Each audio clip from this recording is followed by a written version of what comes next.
Nah, kalau rumahnya ini pintunya ini sudah bagus, kita sudah bisa bayangkan dong rumahnya bisa pastinya wah ini rumahnya juga bagus. Karena sama pintu dengan gerbangnya bagus. Betul, sama dengan tubuh, apalagi anak-anak.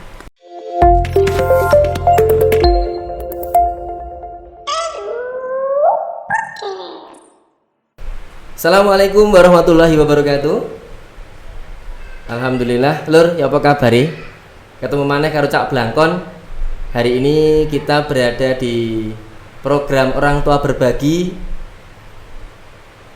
dan juga Inspirasi Bangun Negeri. Artinya hari ini Cak Blangkon bersama dengan narasumber yang luar biasa yang sudah hadir di studio. Kita akan coba nanti berbincang tentang satu tema, satu subtopik yang insya Allah menarik. Oke lo, saat durungnya dimulai ya, sebelum kita mulai sedulur semuanya, saya menyapa seluruh Bapak Ibu ya, satu saja Permata Mulia dan juga seluruh wali murid Permata Mulia yang hari ini ya mungkin saat ini membuka YouTube dan menonton acara kami. Pada hari ini adalah tayangan perdana kami di podcast edukasi tentang orang tua dan program Orang Tua Berbagi Inspirasi Bangun Negeri. Dan tema perdana kita hari ini istimewa, yaitu mitos dan fakta seputar kesehatan gigi anak. Nah, kita sekarang menyapa narasumber kita pada hari ini atau pada kesempatan hari ini. Assalamualaikum Bu Dokter. Waalaikumsalam. Alhamdulillah. Sehat Bu Dokter? Alhamdulillah sehat. Ya, alhamdulillah. Ini tadi pulang dari rumah sakit kita bajak gitu ya. Langsung nang studio Lur. Nanti istimewa gitu ya. Dalam kondisi setelah bekerja gitu ya, belum istirahat langsung kita bajak ke studio. Semoga kesehatan selalu diberikan pada dokter kita hari ini. Amin. Oke, sebelum nanti kita lanjutkan Lur, ini perlu saya bacakan siapa sih tamu kita hari ini gitu ya. Nanti biar yang di rumah juga bertanya-tanya, sopo saja ini gitu ya. Oke, saya bacakan nama beliau tamu kita hari ini, Dr. Gigi Nailur Rahmi Wahdani, spesialis kedokteran gigi anak. Gak main-main Lur, sekolah suwe gitu Lur. Beda kok Cak Blangkon sekolah di tok gitu ya. Tempat tanggal lahir 22 Desember 80, pendidikan S1 dan spesialis diselesaikan oleh Dr. Nailur di Fakultas Kedokteran Gigi Universitas Airlangga Surabaya. Pengalaman bekerja, beliau pernah di klinik YDSF di tahun 2006, kemudian di Rumah Sakit Islam Hasanah Mojokerto mulai 2007 sampai dengan 2009. Beliau juga pernah mengabdi di Puskesmas Wates. Ini Kota Mojokerto ya, Dokter? Iya, Kota Mojokerto. Mulai tahun 2009 sampai 2020, panjang juga ini ya pengabdian di Puskesmas ini. Nanti kita akan coba ngobrol-ngobrol ya lebih lanjut kenapa kok lama di Puskesmas gitu ya. Dan juga sekarang beliau di RSU Wahidin Sudirohusodo Kota Mojokerto mulai tahun 2021 sampai sekarang. Pengalaman organisasi beliau di sekretaris PDGI.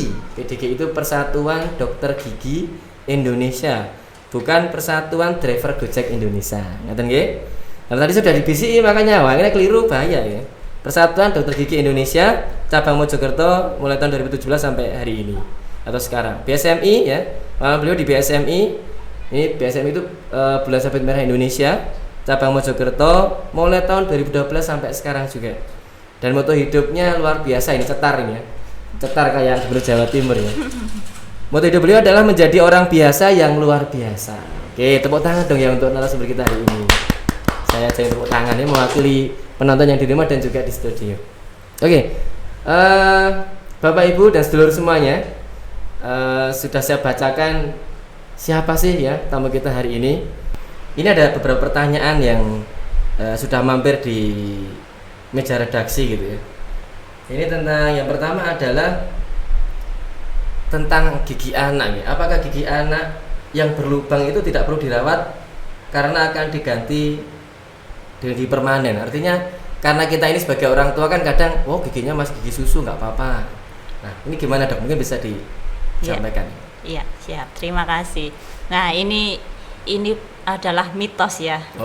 Kalau tadi mitos atau fakta. Nah ini kalau saya bilang ini adalah mitos. Nah ini mitos Lur ya.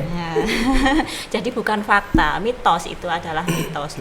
Jadi pendapat itu tidak benar. Yeah. Justru meskipun gigi anak-anak ini nantinya akan digantikan oleh gigi dewasa, oleh gigi permanen, tetap yang namanya gigi anak-anak ini harus dijaga. Gitu, harus dirawat. Kenapa coba kira-kira? Nah, kenapanya ini? Tapi anak-anak juga susah juga diatur untuk gigi tiap hari. Biar sikat gigi gitu swangel wis. Iya. Angel. Betul. Jadi gini, kita kembali ke kenapa gigi anak ini harus dirawat. Iya, kenapa? Jangan sampai ada lubang gitu kan ya.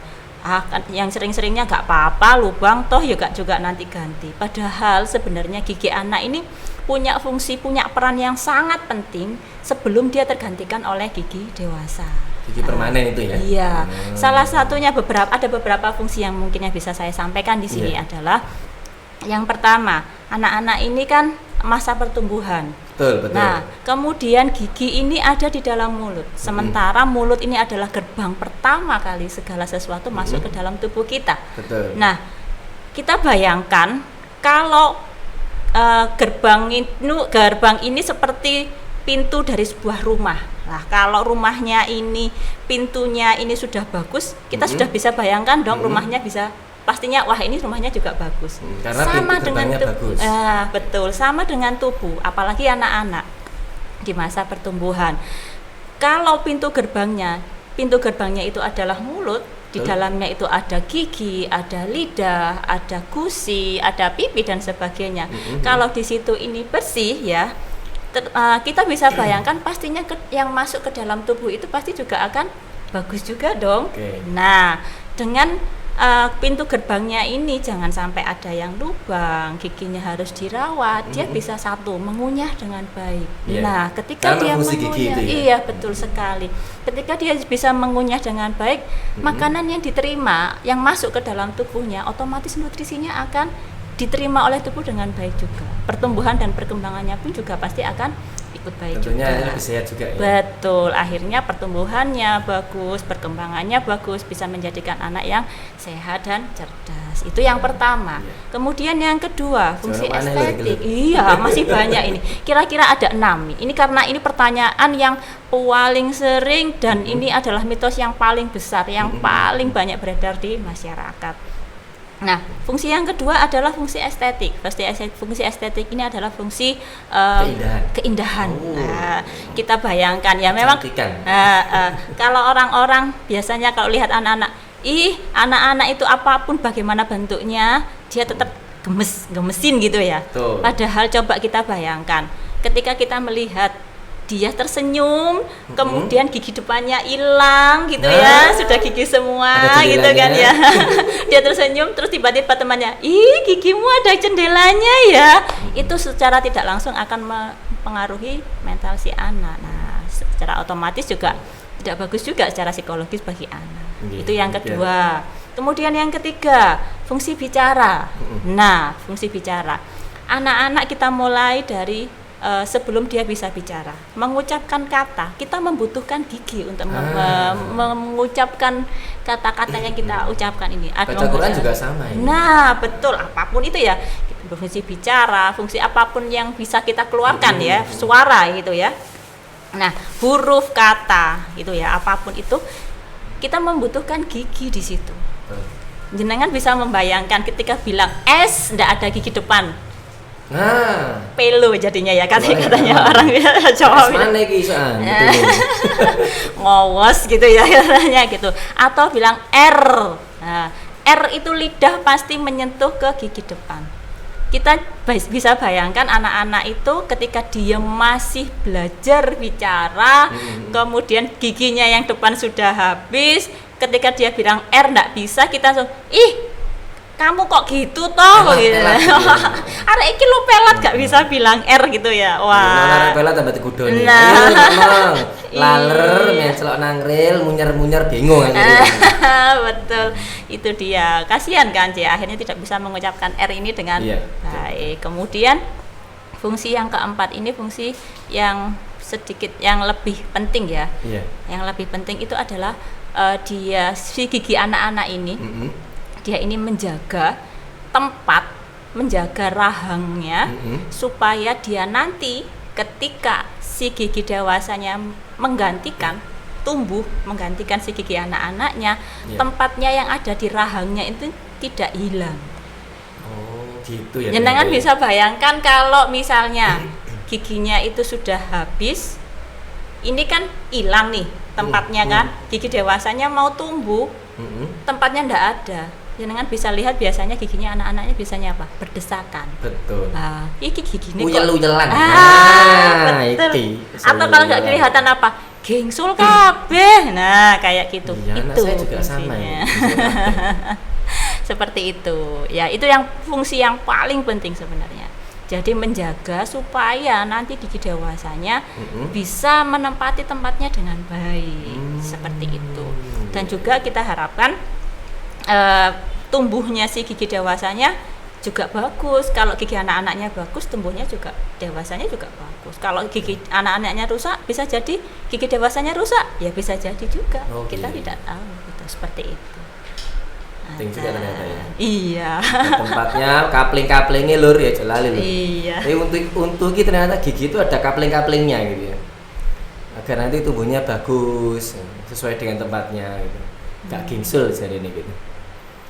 Gitu ya dok ya? Iya. Nah, itu jawaban dari itu. Mitos yang pertama tadi. Betul, itu mitos yang pertama. Karena memang anak kecil ya, utamanya mungkin bayi gitu kan jarang mendapatkan perawatan gigi itu kan jarang. Karena memang pikirannya ya bisa cilik serapopo. Nah itu dia. Mau disikati hari mingkem ae wangel. Sampai dia nangis aku tak jarno ae. Hari ketika giginya tumbuh, ya itu sebentar kemudian hilang gitu ya. Iya. Tergantikan dengan yang lain-lain. Betul. Terima kasih dok, itu yang pertama. Yang kedua dok, ini ada pertanyaan lagi tentang apakah gigi anak yang berlubang karena keturunan gitu ya. Nah ini kasihan saya kalau orang tuanya gigih gitu belum semua, anaknya keturunan juga begitulah ya, gak memperbaiki keturunan. Padahal kalau punya anak tujuannya adalah memperbaiki keturunan gitu. Betul. Ini mitos atau fakta ini dok? Nah kalau ini sama, ini juga mitos. Mitos juga ini ya. Mitos. Tapi tidak sepenuhnya salah. Tidak sepenuhnya salah. Tidak sepenuhnya mitos ini mitos yang salah. Jadi gini, gigi anak-anak berlubang itu bahasa medisnya, bahasa dokter giginya itu karies ya. Karies. Nah, gigi karies itu sebenarnya dia ini bisa timbul karena beberapa faktor. Ada 4 faktor yang paling dominan mempengaruhi. Ya, yang pertama adalah faktor host itu faktor dari yang ada di dalam tubuh. Nah, ini yang biasanya yang bisa kita lihat adalah faktor misalnya rahangnya sekian. Nah, ini ada hubungan dengan faktor keturunan sisa, tapi tidak banyak. Jadi, ya memang yang ada di dalam tubuh si anak ini sendiri, orang itu sendiri. Jadi, misalnya, ini memang bentuk giginya gini, rahangnya dia mungkin besar atau rahangnya dia kecil tapi giginya besar seperti itu, atau ya memang bentuk rahangnya seperti ini. Setiap orang ini kan punya bentuk masing-masing kan ya. Nah, dengan bentuk rahang yang sekian, dia cukupnya cuman giginya ini seperti ini dengan ukuran gigi yang sekian, dia akhirnya berdesakan seperti itulah. Karena faktor berdesakannya ini biasanya membersihkannya yang susah ya, akhirnya asal-asalan ya. Yang penting disikat, akibatnya sisa-sisa makanan itu masih nempel di situ. Nah, itu faktor yang pertama. Kemudian ada lagi faktor yang kedua, itu adalah faktor makanan. Nah, faktor makanan ini yang paling berperan di sini ini adalah gula. Nah, makanya kenapa biasanya ayo jangan suka makan permen, jangan suka makan coklat, padahal coklat enak ya. Bukan coklatnya sebenarnya ya. Saya pencinta coklat ini. Susu dan gulanya. Iya, sebenarnya bukan coklatnya tapi gulanya. Nah, kandungan gula tidak hanya gula yang secara signifikan kita lihat gula ya.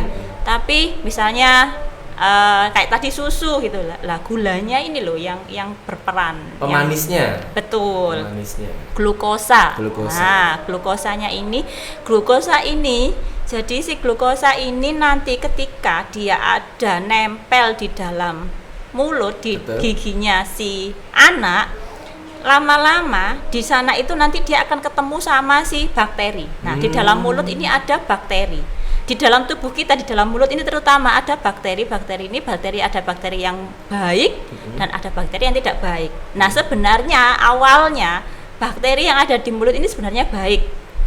Tapi ketika dia bertemu dengan si gula tadi, nah, bakteri ini senang sekali sama si gula. Akhirnya? Nah, ketika dia ketemu sama gula, dia ini akan merubah si gula ini menjadi asam. Seperti itu ceritanya. Nah, ketika dia ketemu dengan si gula jadi asam dalam waktu yang lama. Jadi ada faktor yang pertama tadi faktor tubuhnya sendiri, kedua faktor bakteri, kemudian faktor makanan, dan yang ketiga adalah waktu yang lama. Nah, ketika dia bertemu dalam waktu yang lama, akibatnya apa? Suasana asam yang ada di situ di dalam mulut ini akan membuat si giginya ini jadi berlubang. Analoginya seperti ini. Kita merendam telur di dalam asam cuka. Asam kan itu kan ya, asam banget kan. Nah, kita biarkan aja dalam waktu 1 malam. Besok paginya asam cuka yang tinggi ya, yang kadar asamnya tinggi. Besok paginya coba kita lihat bagaimana kulit telurnya. Pastinya akan kelihatan kropos kan, putih-putih, dan dia akan menjadi rapuh. Nah, sama seperti gigi. Ketika anak tidur, itu dicoba dhisik gini ya. Ketika anak tidur ndak pakai sikat gigi, langsung tidur, ditambah lagi ngedot pakai susu ya, susunya pakai dot. Nah, sudah dalam waktu semalaman ini akan bekerja terus ini bakterinya yang ada di dalam. Sewenang sekali. Akibatnya apa? Ya ini jadilah si lubang. Seperti itu ceritanya. Jadi bukan murni faktor keturunan. Seperti itu. Karena tadi ada gula, ada faktor waktu gitu ya. Leres. Dan juga karena tadi mulutnya asam tadi ya. Iya. Gitu. Itu lho ya jawabannya lho ya. Berarti mitos kalau kita punya anak apakah berlubang karena keturunan atau karena sakit gitu karena keturunan. Soalnya bapaknya senangnya loro untu, makanya anaknya senangnya loro untu juga. Jadi itu mitos. Iya. Yang ketiga, ini Bu Dokter. Ya. Kalau gigi anak sakit apakah cukup minum obat saja? Nah, termasuk ini orang tua juga kayaknya, bukan hanya anak-anak kita, orang tua juga sama. Iya. Sedia obat sebelum sakit gitu. Ya, gimana itu? Ya. Ini sebenarnya ya satu lagi bisa jadi mitos, bisa jadi fakta. Tapi kalau saya bilangnya itu adalah mitos. Oh, ini mitos. Nah, kalau saya katakan ini adalah manusia mitos. Pintar ya lur ya. Karena gini. Manusia pintar ya. Iya. Karena memang kalau ada beberapa kasus yang memang dia hanya memang butuh minum obat saja. Ada. Tapi kalau yang kalau karena gigi berlubang, ya kalau giginya berlubang ya nggak bisa kalau cuma minum obat aja. Harus gigi berlubang itu ibaratnya seperti gelas yang sudah patah, ada bagian yang patah. Ibaratnya seperti cuil. Seperti itu, ibaratnya seperti itu. Jadi ketika patah ini tidak akan bisa tumbuh lagi, seperti apa ya? Kayak lagunya Betaria Sonata itu loh. Gelas yang pecah tidak akan bisa tersambung lagi gitu ya. Nah, jadi ketika ada bagian yang patah, dia tidak bisa si gigi ini tumbuh lagi, ini tidak bisa. Padahal di dalam gigi ini ada beberapa bagian seperti ada saraf, ada pembuluh darah, dan itu yang harus dilindungi karena. Kenapa berarti kok nggak bisa tumbuh lagi? Ya, karena memang gigi ini sama dengan tulang. Oh. Jadi ketika dia sudah meskipun masa pertumbuhan nggak bisa tumbuh lagi. Bisa. Jadi pembentukan mineralnya ini nggak akan bisa tumbuh lagi. Tidak seperti organ kita yang ada luka seret gitu, kita kasih obat nggak bisa seperti itu. Karena memang gigi punya kekhususan. Gigi kita jadi panjang-panjang. Enak, iya. Jadi ada namanya potong gigi. Potong rambut, ono meneh ini salon potong gigi. Betul. Nanti dokter giginya nggak laku lalu. Nggak. Yang punya salonnya nanti dokter gigi ya. Iya, nggak. Jadi karena dia memang nggak bisa nggak bisa sembuh sendiri. Jadi lubangnya ini nggak bisa menutup lagi. Jadi mau nggak mau ya harus ke dokter gigi. Kita cari tahu sebabnya sakitnya ini karena apa. Apakah karena memang sudah kena saraf giginya, biasanya gitu. Ya harus ditutup. Kita bersihkan lubangnya. Kita kasih obat di dalamnya, kita tutup lagi, istilahnya ditambal ya. Oh, tambal. Tapi ya. Iya, bukan tambal ban loh ya. Iya, karena bukan driver Gojek juga. Iya, seperti itu. Jadi memang kita harus ke dokter gigi untuk dibantu menyelesaikan masalahnya. Dicari sumbernya baru bisa jadi tidak selesai. harus hanya pakai obat selesai ya. Tidak bisa, tidak cukup. Jadi ada sesuatu yang harus dilihat dan sebagainya. Iya, Oke, betul. luar biasa dokter untuk jawabannya. Baik, berikutnya berkunjung ke dokter gigi hanya pada saat gigi anak kita sakit. Iya. Ini kalau- kayaknya enggak anak-anak ini- saja ya. Kalau saya juga sama ini. Ngapain berkunjung ke dokter kalau nggak sakit? Iya. Nah. Wah, Ya, ini gimana, nanti gimana, dokter ini giginya gimana cari ini? duit ini ya. Kalau Iya. gini nih gimana ini kalau yang ini? nih? Nah, ini kebiasaannya orang Indonesia ini. Heeh. Nah, ini ya jelas mitos kalau ini. Justru yang ini harus diperbaiki karena orang Indonesia ini berpikiran sampai saat ini hanya mau ke dokter gigi kalau sakit aja. Kayaknya Begitu. bukan dokter gigi aja ya, semuanya kayaknya ini. Semuanya. Iya, orang Indonesia ini karena sudah terbiasa begitu ada sesuatu baru bereaksi, tidak mencoba untuk jangan sampai gini deh. Nah, kita tidak ada tidak prevensinya ini kurang ya orang Indonesia seperti itu. Nah, berkunjung ke dokter gigi itu diupayakan ya jangan hanya ketika sakit, bahkan untuk anak-anak ini ya, saya sarankan diajak berkunjung ke dokter gigi itu mulai saat gigi pertamanya mulai tumbuh. Oh, gitu. Nah, biasanya rata-rata usia 1 tahun. 1 tahun. Nah, lu terus ngapain gitu kan? Mesti lu, halah terus ngapain? Terus diajak ke dokter gigi, kita kenalkan. Kita lihat perkembangannya. Jadi dokter gigi anak ini tidak hanya melihat giginya saja, tapi kita juga melihat pertumbuhan rahangnya, kira-kira seperti apa.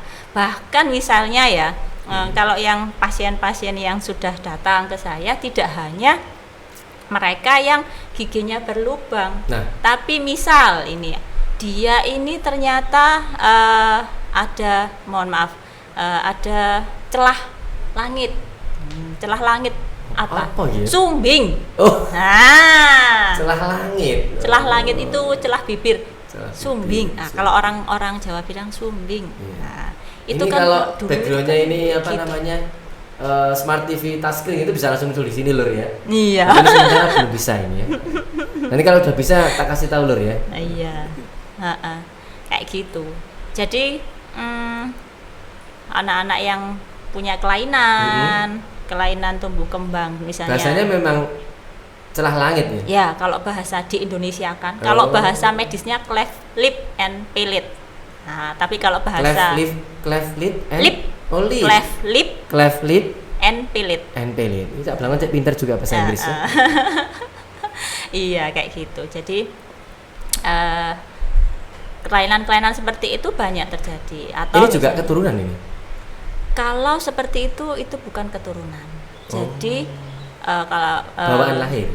Bawaan. Bukan, bawaan lahir. Betul. Ada kelainan-kelainan bawaan yang memang muncul di rongga mulut. Seperti Biasanya itu. mulai sejak lahir atau bisa mendadak? Sejak lahir. Sejak lahir. Ada lagi yang biasanya si anak ini nangis terus kemudian dia tidak bisa minum susu gitu ya, kan tidak bisa ngedot, tidak bisa menghisap, tidak bisa ASI, tidak bisa nempel dengan baik ke ibunya gitu ya. Nah, itu ternyata ada yang namanya di bawahnya lidah kita itu ada kayak selaput gitu ya. Nah, kayak daging tipis gitu ya, selaput tipis itu. Nah, itu ternyata itu namanya frenulum lingualis. Ono Nah, jenenge, Lur. itu. Tapi kalau jenenge berarti. Ya. Lah, itu jaringan itu ternyata di anak-anak yang tidak bisa menghisap, tidak bisa minum susu, minum ASI dengan baik, itu karena si jaringannya ini sampai dia ini sampai terlalu panjang sampai ke ujungnya lidah. Jadi ketika lidahnya didulurkan, gak bisa keluar lidahnya, dia tidak bisa menghisap karena ketarik sama selaputnya. Nah, ini nanti kita potong seperti itu. Jadi makanya kenapa saya bilang jangan menunggu sakit. Ketika anak bahkan baru lahir, kalau perlu ayo diajak. Kita ajari bagaimana caranya membersihkan rongga mulutnya. Jadi tidak hanya ketika sudah tumbuh gigi baru sikat gigi, enggak. Sebelum dia tumbuh gigi kita bisa merangsang supaya ini dibersihkan, tetap harus dijaga kebersihannya, jangan sampai ada yang biasanya ada putih-putih gitu kan, atau ada kayak sariawan gitu. Jangan sampai seperti itu. Harus Intinya nggak dibersihkan. nunggu sakit dulu gitu ya. Betul. Jangan tani loro ya. Nah, Masih ke dokter kalau sakit itu ya? Iya. Iya. Seperti Oke. itu. Itu tadi jawabannya Lur ya. Tadi kalau ada anak-anak kita yang di rumah yang mungkin punya bayi dan sebagainya, monggo bisa ke Bu Dokter Gigi gitu ya, atau ke tempat praktek dokter gigi karena nantinya mendapatkan informasi yang betul gitu. Karena memang kadang-kadang ya kita sebagai orang tua menyadari Bu Dokter bahwa kita ini kurang pengetahuan, tapi ya kadang ya bisa sani rada sok tahu juga sih. Alah rapopo wong ngene gitu. Betul. Ini ada pertanyaan dari rekan saya, brother. Sikat gigi apakah cukup hanya pada saat mandi saja? Iya. Soalnya wong tuane ya ngono ya, Lur ya.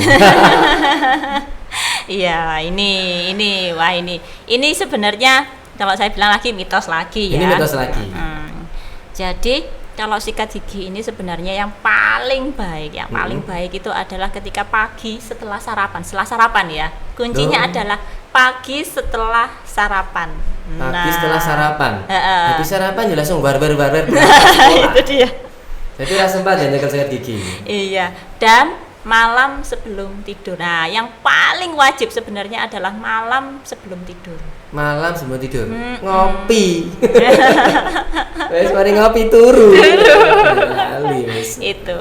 Ya, ini malam sebelum tidur ini yang paling wajib. Kenapa? Ketika kita tidur, ya, anak-anak terutama ya. Seperti yang sudah saya sampaikan sebelumnya, ketika anak tidur ditambahi minum susu pakai dot semalaman, sudah siap-siap aja giginya habis. Karena keropos. Berarti tidak hanya pada saat mandi ya? Buatan mandi itu tambahan sebenarnya. Oh, mandi tambahan. Iya. Berarti yang penting tadi ya Lur ya, kita ulangi lagi bahwa yang penting adalah pada saat setelah saya sudah sarapan pagi itu, dan juga sebelum tidur. Yang wajib sebelum tidur. Jangan lali Lur. Nanti kalau punya anak atau yang belum punya anak atau yang siap-siap punya anak itu ya, diingatkan anak-anaknya. Yang sudah punya anak ya, kayak saya sudah punya anak ya, sama nanti saya ingatkan anak saya gitu. Oke. Brother, mungkin melebar dari pertanyaan untuk anak-anak gitu ya. Kadang-kadang kan juga yang sakit gigi itu kan bukan hanya anak-anak, tapi remaja dan juga orang tua. Seperti mungkin saya juga. Pada saat kita sakit gigi itu seringkali kita kan mencari sesuatu yang paling mudah, karena memang sakit gigi itu sakitnya luar biasa gitu ya. Lebih baik sakit gigi sama sakit hati. Ini kan ngono lagune gitu ya. Nah, ketika kita sakit gigi itu menurut saya tindakan darurat yang perlu kita lakukan. Tindakan pertama itu apa? Tindakan pertama boleh kalau misalnya ini sakit sekali, boleh dibantu dengan minum obat. Anti nyeri untuk menghilangkan nyeri boleh ya, hanya anti nyeri saja ya. Jangan ditambah yang lainnya dulu. Kalau mau ditambah yang lainnya, yang boleh menambah hanya dokter giginya ya, karena kita tidak tahu kondisinya. Itu yang pertama. Dua, kebersihannya ayo dijaga lagi. Biasanya ya ini nunggu kalau sudah sakit baru mau sikat gigi. Kalau sudah sikat gigi enak dokter. Nah, gitu ya. Itu yang kedua. Jadi ya harus bersih, disikati. Itu kayak gitu. Kemudian yang ketiga bisa dibantu dengan kumur-kumur air garam hangat. Oh, air garam. Boleh. Itu kalau untuk sementara ya. Bahasa Jawa ini banyak uyah. Kalau saya terlalu banyak garamnya 1 kilo lah cukup. Nanti ambil air laut gitu. Ini laut selatan ya. Kayak gitu, boleh seperti itu tapi hanya sementara saja, sebaiknya segera ke dokter gigi. Berarti yang pertama saya ulangi ya Lur ya, kalau ada sakit gigi di rumah, tipsnya tadi yang pertama adalah boleh minum obat tapi hanya anti nyeri. Iya. Terus woman gitu ya, sampai munyer-munyer gitu atau sampai wis gasok turu gitu ya, boleh tapi hanya anti nyeri, jangan ditambah obat yang lainnya. Kadang memang kita ini sok pinter juga gitu. Nambah-nambahi dewe gitu. Iya. Terus yang kedua tadi itu ya, sampai dokter Nailur. Yang kedua adalah sikat gigi, dibersihkan lagi. Wah jelas sih kayak angel sih nomor loro gitu. Kadung loro dok gitu kan ya. Yang ketiga adalah yang ketiga tadi. Yang ketiga setelah sikat gigi yaitu boleh kumur-kumur air garam yang hangat. Yes, luar biasa. Terima kasih tipsnya ini. Semoga bisa membantu saudara kita yang hari ini ya, pas nonton ini juga sakit gigi juga gitu ya, karena mungkin sakit gigi akhirnya melu-melu gitu ya, buka podcast Permata Mulia gitu kan, agar nanti bisa tahu obatnya apa gitu. Oke, dulur semuanya ya yang menyaksikan podcast hari ini tentang seputar mitos dan fakta seputar kesehatan gigi anak ya. Ini masih ada sedikit pertanyaan yang belum mungkin nanti bisa ditanyakan, bahwa apakah semakin banyak pasta gigi, nah ini masalah odol lur ya, apakah ketika kita itu sikat gigi bukannya anak-anak ini, mungkin juga orang tua juga sama. Iya. Apakah kalau pasta giginya atau odolnya banyak itu malah semakin bersih gitu ya, semakin bersih ketika kita sikat gigi? Nah ini pripun ini dokter ini? Nah ini ini kalau ndak banyak pasta giginya, terus sikatnya nggak sampai puas gitu ya? Sampai berbusa, ditambah sikat giginya sampai berbunyi krok krok krok gitu ya. Nggak enak, nggak nyaman. Osrok. Iya ini. Kadang anak kelotaknya kelotak, aduh. Iya ini kasihan ini, apalagi nanti kalau misalnya ternyata anaknya yang digitukan, aduh sampai kepir gitu ya. Iya. Sampai kepir apa itu? Akhirnya kapok gitu ya, pisan disikat ibu gitu ya. Betul. Nah ini sebenarnya ini enggak benar sekali. Bener ya? Iya, enggak benar sekali. Kalau sikat gigi itu tidak perlu butuh pasta gigi yang banyak, itu enggak perlu. Ya, yang secukupnya saja. Nah, secukupnya saja. Nah, secukupnya ini saya ya tak doe gitu ya. Soalnya kan itu bulunya kan panjang. Iya. Menyesuaikan dengan mereknya. Betul. Kita full gitu kan. Iya, makanya sampai berbusa-busa gitu. Iya. Nggak perlu, secukupnya saja, nggak perlu sampai yang satu bulunya full diisi sama pasta gigi. Soalnya iklannya kayak gitu. Oh, iya. Ini iklan ini. Iklan ini ya. Ya. Ngapunten ya punya iklan ya. Iya, jadi nggak perlulah sebanyak itu. Yang penting adalah caranya. Nah, ini caranya. Caranya ini kalau sikat gigi, ya sikatnya itu arahnya dari gusi ke gigi. Dari gusi ke gigi. Nah, ini kalau bawa peraga ini iya, saya tadi lupa, kebetulan kok ya ndak bawa model, nanti harusnya tadi bisa nanti kita akan podcast yang kedua gitu ya.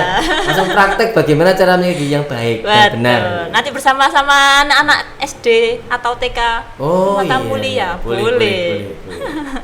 Nanti kita akan sikat gigi bersama. Nanti akan kita berikan spesial tuh ya. Boleh. Jadi caranya yang penting intinya adalah dari gusi ke gigi.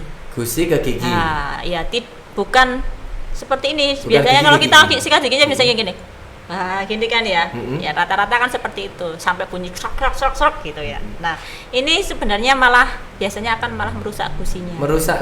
Ya, gusinya rusak, sariawan, gak bersih, tapi ini kotorannya nggak keluar. Percuma. Nah, kayak gitu. Jadi harus dari gusi ke gigi. Dari gusi ke gigi ya lur ya. Ingat-ingat ini. Ini cara menjaga gigi yang benar.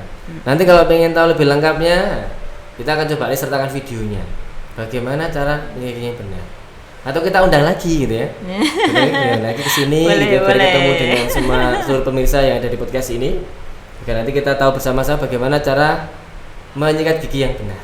Tapi pertanyaan tadi terjawab ya, bahwa masalah banyaknya odol itu tidak menjamin kebersihan ketika kita menyikat gigi.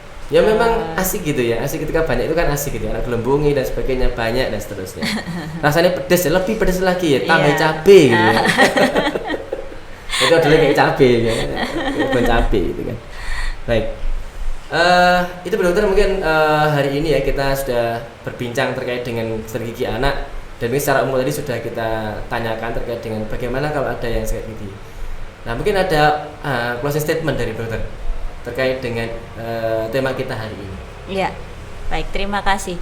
Untuk seputar kesehatan gigi anak saya terutama, ini saya mungkin lebih penekanannya ke orang tua ya, ke orang tua, karena bagaimanapun anak itu nanti yang menjadikan anak kita seperti apa itu ya orang tua gitu ya. Nah, ini mungkin pesan saya ke orang tua, saya mohon dengan sangat, yang pertama adalah yuk kita rawat kesehatan rongga mulut, tidak hanya gigi, rongga mulut dari anak-anak ini mulai bahkan ketika dia baru lahir. Betul. Ya, baru lahir. Ketika ini hanya Bunda perlu jadi catatan penting gitu. Kita beli, kita iringkan, kita bold gitu ya. Tapi jangan distipu ya. Jangan distipu, nanti hilang tulisannya. Hilang tulisannya. Nah, ini harus kita lakukan mulai saat bayi baru lahir. Caranya apa? Yang pertama, kita bersihkan setiap kali dia selesai minum, ya, menggunakan kasa basah. Kasa basah. Nah, dibersihkan rongga mulutnya supaya tidak ada sisa-sisa susu, ASI atau apapun yang ada yang nempel di rongga mulutnya. Supaya tidak terjadi ada ya jamur atau penyakit-penyakit yang lainnya. Kemudian selanjutkan seperti itu terus sampai tumbuh giginya. Meskipun satu gigi tetap harus meskipun satu tumbuh giginya satu saja, tetap kita harus sikat gigi. Dan itu adalah tugas orang tua sampai anak berusia 6 tahun. Ketika si anak sudah bisa dilepaskan motoriknya, dia sudah bagus, dia sudah bisa sikat gigi sendiri dengan baik. Boleh silahkan dilepas anaknya sikat gigi sendiri. Selama si anak belum mempunyai motorik yang bagus, sebelum 6 tahun, orang tualah yang harus menyikatnya. Kewajiban orang tua. Terutama malam hari sebelum tidur. Nah, untuk membiasakan hal seperti ini, ini memang tidak bisa kita hanya menyuruh seperti tadi ya, kita ayo sikat gigi, tapi kita bisa memberikan teladan. Sekali lagi sebagai orang tua harus kita memberikan contoh. Anak tidak perlu dipaksa ayo sikat gigi, atau barengi gitu ya. Kita berikan contoh, anak akan melihat dan dia akan mengikuti dengan baik. Jadi ayo kita rawat dengan baik mulai dari bayi baru lahir. Berkunjunglah ke dokter gigi, ajaklah anak berkunjung ke dokter gigi mulai saat gigi pertamanya tumbuh. Seperti itu. Oke.